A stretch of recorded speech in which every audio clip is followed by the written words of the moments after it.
Hello friends, in this video I'll discuss question number 12 and 13 of the chapter structure of the atom. First I'll start with question number 12. If Z is equal to 3, what would be the valency of the element? Also name the element. तो हमें यहाँ Z की value दी हुई है and we have to identify the element along with its valency. तो Z जो होता है ये एटॉमिक नंबर को सिग्निफाई करता है, यानी कि इस एलिमेंट का एटॉमिक नंबर 3 है, which means it has 3 protons in its nucleus. Z equal to 3 का मतलब न्यूक्लियस में 3 प्रोटॉन्स हैं और एक न्यूट्रल एटम में जितने प्रोटॉन्स होते हैं उतने ही इलेक्ट्रॉन्स होते हैं. तो इस एलिमेंट में इलेक्ट्रॉन्स भी 3 होंगे. तो अब हम इसकी इलेक्ट्रॉनिक कॉन्फ़िगरेशन देख सकते हैं, विच विल बी 2,1. पहली शेल में मैक्सिमम 2 इलेक्ट्रॉन्स आ सकते हैं, तो पहले 2 इलेक्ट्रॉन्स K शेल में आएंगे और फिर बचा हुआ एक इलेक्ट्रॉन L शेल में एंटर करेगा. अब कोई भी एलिमेंट जो है वो कैसे कंबाइन करता है, it tries to obtain a fully filled outer shell. तो यहां पे आप देख सकते हैं सेकंड शेल में सिर्फ एक इलेक्ट्रॉन है और ये एलिमेंट उस इलेक्ट्रॉन को आसानी से लूज करेगा. It will lose 1 electron to attain stable noble gas configuration. सब एलिमेंट्स अपना ऑक्टेट कंप्लीट करने की कोशिश करते हैं और चूंकि इसका एटॉमिक नंबर काफी कम है तो पहली शेल में 2 ही इलेक्ट्रॉन्स आ सकते हैं. तो this element will try to complete its duplet.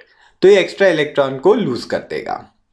अब वैलेंसी की डेफिनेशन क्या होती है? It is the combining capacity of an element. It is the number of electrons gained, lost और shared to attain noble gas configuration. तो इस element ने एक इलेक्ट्रॉन लूज करना है, सो इट्स वैलेंसी इज 1. तो यहां पे वैलेंसी आ गई है. Z इक्वल टू 3 जो होता है वो लिथियम के लिए कॉरेस्पॉन्ड करता है. तो Z equal to 3 corresponds to lithium and its valency is 1. This is the required answer for question number 12. Now I will move on to question number 13. Question number 13 में composition of the nuclei of 2 species X and Y is given. तो X और Y 2 atomic species हैं, दोनों के protons और neutrons की numbers हमें दिए हुए हैं. तो पहले कुछ इंपॉर्टेंट definitions देख लेते हैं. पहली बात, atomic number हमें कैसे पता चलता है? It is equal to the number of protons inside the nucleus. Nucleus में जितने भी प्रोटॉन्स होते हैं that is equal to the atomic number of the element.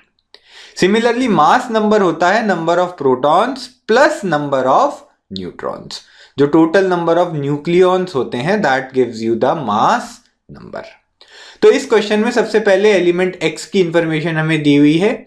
इसमें प्रोटॉन्स का नंबर 6 है और न्यूट्रॉन्स का नंबर भी 6 है.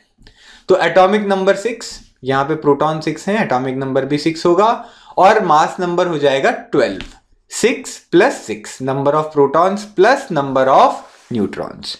तो यहां से हमने देखा एटॉमिक नंबर 6 है और मास नंबर 12 है. अब Y के लिए डिस्कशन करते हैं. Y में भी नंबर ऑफ प्रोटॉन 6 हैं लेकिन नंबर ऑफ न्यूट्रॉन्स 8 हो गए हैं. तो यहां से एटॉमिक नंबर 6 आ जाएगा which is equal to number of protons और मास नंबर आ जाएगा 14 number of protons plus number of neutrons. तो आप देख सकते हैं दोनों का ही एटॉमिक नंबर सेम है, यानी कि this information corresponds to the same element. Atomic number 6 carbon का होता है लेकिन दोनों स्पीशीज के मास नंबर अलग है. अगर ऐसी सिचुएशन होती है तो दोनों स्पीशीज को आइसोटोप कहते हैं. आइसोटोप की डेफिनेशन देखते हैं. Atoms with the same atomic number but different mass number. तो यहां से हमें पता चल गया कि X और Y जो है they are isotopes of the same element which is carbon. ठीक है, यहां पे total number of proton same थे तो ये सेम एलिमेंट कार्बन को कॉरेस्पॉन्ड करते हैं लेकिन मास नंबर दोनों के डिफरेंट थे. Hence we can say that X and Y are the isotopes.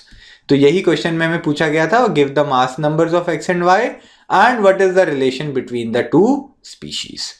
So this is the required discussion. If you have found this video useful, do like it and share it with your friends.